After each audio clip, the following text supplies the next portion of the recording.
तुर्कों का आक्रमण, कल हमने देखा था भारत अरबों के बाद तुर्कों का आक्रमण हमको देखने का है। कल हमने अरबों का आक्रमण देखा था। तुर्क बेसिकली थे कहां के? तुर्क जो है ये चीन के उत्तर पश्चिम सीमा पर निवास करने वाली एक जाति थी। ये जो थे तुर्क चीन के उत्तर पश्चिम में नॉर्थ वेस्ट डायरेक्शन में एक जो देश था, ये वहां के निवासी थे तुर्क।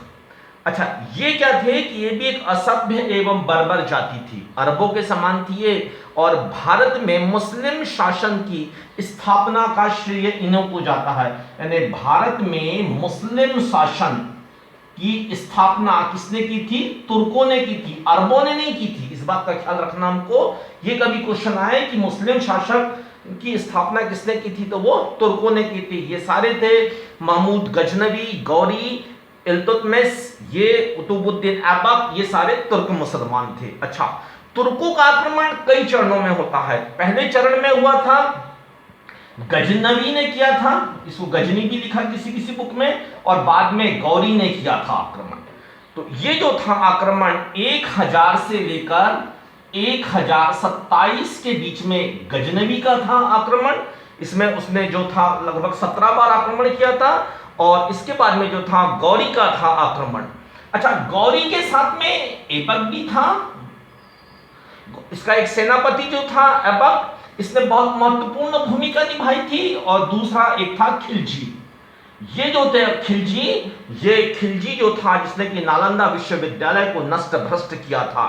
तो ये जो थे ये आक्रमण हुए थे तुर्कों के। पहला जो था गजनी ने किया था, दूसरा गौरी ने किया था। अच्छा, यहां पर एक जो अगला पॉइंट हमारे पास आता है कि तुर्कों के समय भारत की राजनीतिक स्थिति कैसी थी। ये मान लीजिए कभी मेंस में क्वेश्चन आए तो तुर्कों के समय भारत की राजनीतिक स्थिति, हम इसके ऊपर चर्चा करेंगे। तो राजनीतिक स्थिति में यदि हम बात करें तो सिंध और मुल्तान ये जो थे ये ऑलरेडी अरबों के अधीन था। ये वाला सिंध और मुल्तान, यानी जो कल हमने देखा था अरबों का आक्रमण, तो वहां पर जो था इन्होंने सिंध और मुल्तान पर अपना अधिकार कर लिया था। अच्छा, उत्तर पश्चिम, एक जो देखिएगा उत्तर पश्चिम, उत्तर पश्चिम, उत्तर पश्चिम में जो था यहाँ पे हिंदू शाही राजवंश था, हिंदू शासक था।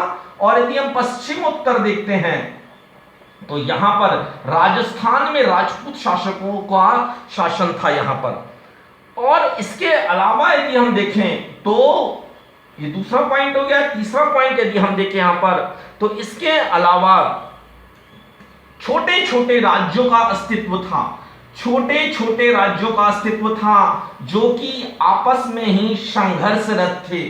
जो कुछ तो अपने अस्तित्व के लिए, कुछ अपने साम्राज्य विस्तार के लिए संघर्षरत थे। इस वजह से भी विदेशी आक्रमणकारियों को भारत में आक्रमण करने का एक अवसर प्राप्त हुआ। इसके अलावा यहां अगला पॉइंट आता है कि राजनीतिक एकता का अभाव। हमारे यहां पर राजनीतिक एकता का अभाव था। भारतीय राजाओं में यहां पर किसी प्रकार की कोई राजनीतिक एकता नहीं थी। सभी अपने आप को शक्तिशाली साबित करने के प्रयास में एक दूसरे पर आक्रमण करते थे और उसके साम्राज्य को अपने अधीन करने का प्रयास करते थे। और उसके अलावा राजनीतिक एकता का अभाव तो था ही, उसके अलावा ऐसा कोई भी एक शक्तिशाली शासक नहीं था जो कि विदेशी आक्रमण का सामना कर सके।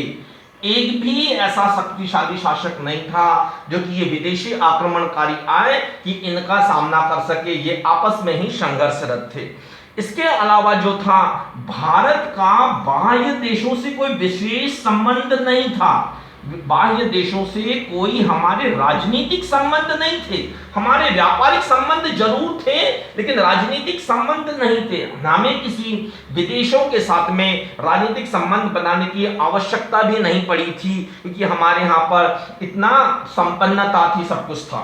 तो बाह्य देशों के साथ हमारे राजनीतिक संबंध नहीं थे।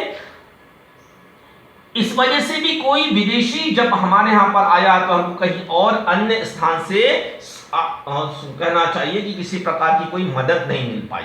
अच्छा, उसके अलावा जो था छठा पॉइंट आता है यहां पर कि ये जो राजा जो थे इन लोगों का कोई आर्थिक सुदृढ़ आधार नहीं था। आर्थिक सुदृढ़ आधार का मतलब यह था कि यहां पर राजा जो थे धन धान्य से संपन्न थे, उनके पास अपार धन संपदा थी, लेकिन उन्होंने सैनिक शक्ति की दृष्टि से अपने आप को मजबूत नहीं बनाया। अच्छे हथियारों, अच्छे सैनिकों के साथ में यहां पर अपने आप को सुसज्जित नहीं किया।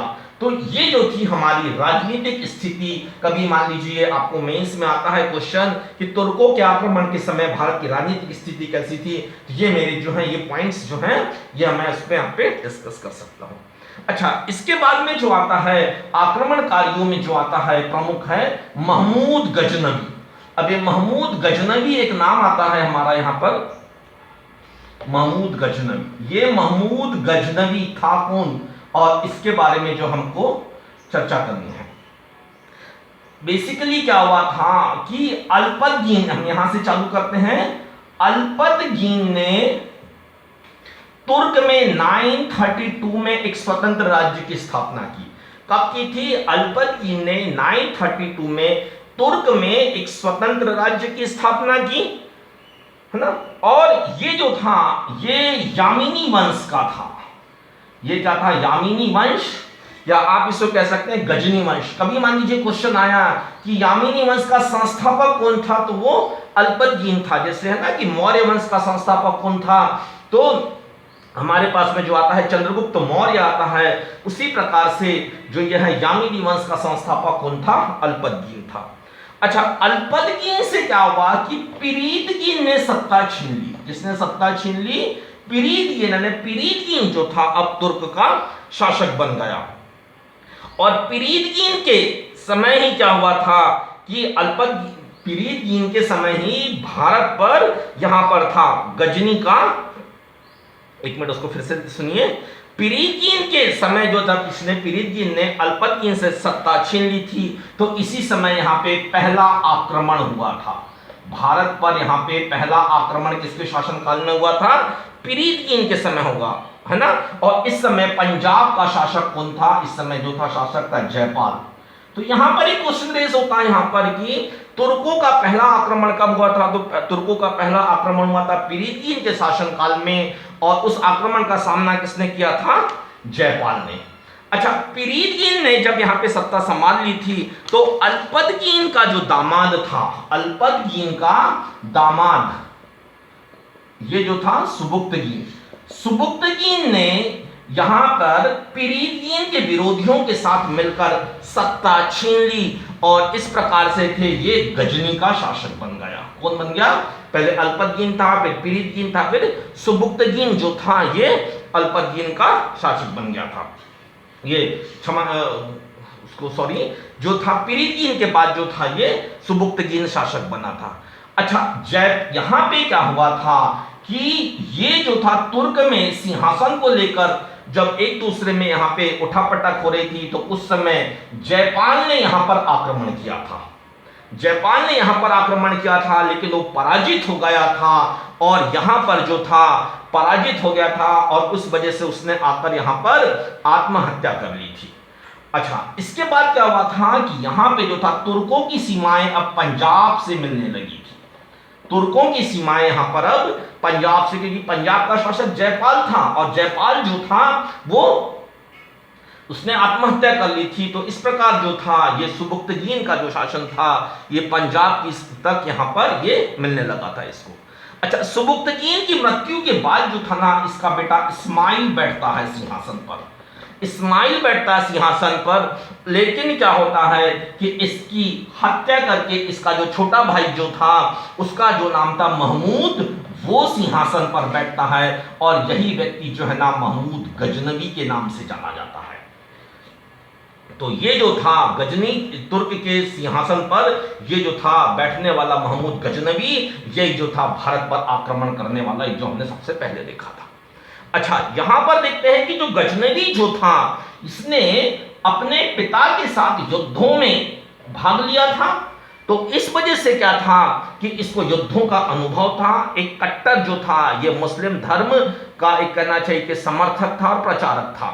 इसने क्या किया था कि सुल्तान की उपाधि धारण की थी। पहला जो था इसने सुल्तान की उपाधि धारण करने वाला पहला शासक था महमूद गजनवी जो था।